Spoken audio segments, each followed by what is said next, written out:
हाल ही में देखा जाए तो राम मंदिर की प्राण प्रतिष्ठा के बाद से देश भर में माहौल राममय हो गया है और इसका लाभ बीजेपी को मिल सकता है। यही कारण है कि बीजेपी भी इसका लाभ लेने के पीछे नहीं हट रही है।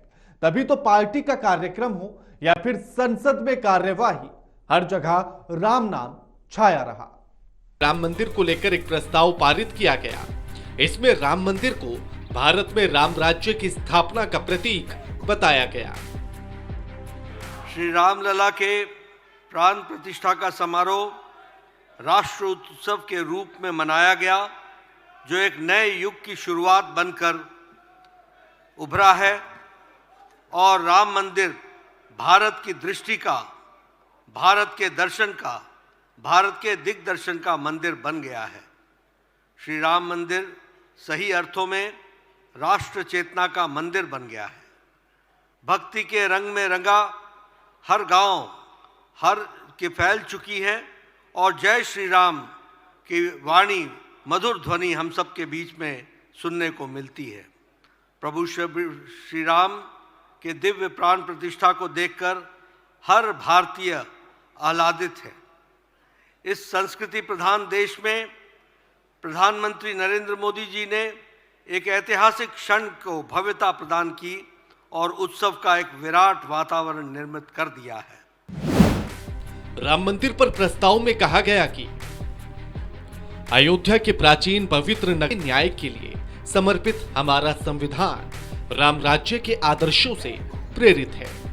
भारत के संविधान की मूल प्रति में भी मौलिक अधिकारों के खंड पर जीत के बाद अयोध्या लौटने पर भगवान श्री राम, माता सीता और लक्ष्मण जी की तस्वीर इस बात का प्रमाण है कि भगवान श्री राम मौलिक अधिकारों के लिए प्रेरणा के स्रोत हैं। राम राज्य का विचार भारतीय जनता पार्टी का यह संकल्प था कि अयोध्या में भव्य राम मंदिर का निर्माण होना चाहिए। प्रभु श्री राम की कृपा से ऐतिहासिक मंदिर की भूमि पूजन और प्राण प्रतिष्ठा दोनों पवित्र कार्य का सौभाग्य माननीय प्रधानमंत्री श्री नरेंद्र मोदी जी के कर कमलों द्वारा हुआ है। 22 जनवरी का दिन करोड़ों राम भक्तों की आकांक्षा व सिद्धि, भारत की आध्यात्मिक चेतना के पुनर्जागरण और महान भारत की यात्रा की शुरुआत का दिन है। प्रभु श्री राम के आशीर्वाद से 22 जनवरी का दिन सभी भारतीयों को दुनिया भर में फैले हुए राम भक्तों के लिए एक पवित्र अवसर बन गया है, जिस कल्पना को अनेक पीढ़ियों ने सैकड़ों वर्षों तक संकल्प की तरह अपने हृदय में संजोए रखा था।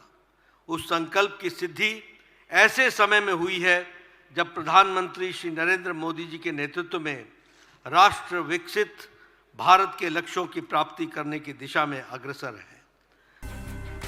पीछे मुड़कर देखें तो 1984 में सिर्फ 2 लोकसभा सीटों पर बीजेपी मंदिर मुद्दे पर ही हिंदू वोट बैंक को अपनी ओर करने में कामयाब रही।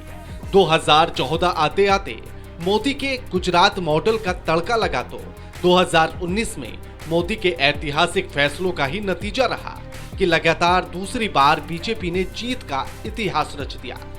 2024 आम चुनाव से पहले देश का माहौल राममय है। ऐसे में बीजेपी का राम मंदिर पर प्रस्ताव मोदी की हिंदूवादी छवि का बरकरार रखने का प्रयास भी है। अयोध्या का भव्य दिव्य राम मंदिर हर भारतीय की चेतना को अंकित हुआ है और सांस्कृतिक विरासत की समृद्धि का प्रतिबिंब बन गया है।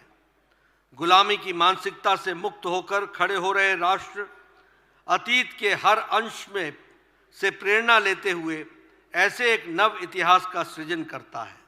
माननीय प्रधानमंत्री जी के नेतृत्व में भारत की सांस्कृतिक विरासत को संरक्षित और संवर्धित करने में हमारी सरकार ने अभूतपूर्व तथा उल्लेखनीय सफलता प्राप्त की है। बीते 10 वर्षों में प्रधानमंत्री श्री नरेंद्र मोदी जी की अगुवाई में भारत की आध्यात्मिक विरासत को देश की एकता के साथ जोड़ने का कार्य किया है। धर्म के प्रति अटूट प्रतिबद्धता के जरिए से उन्होंने कई ऐसे कार्यक्रम शुरू किए जो भारत को उज्जवल भविष्य की ओर ले जा रहे हैं। राम के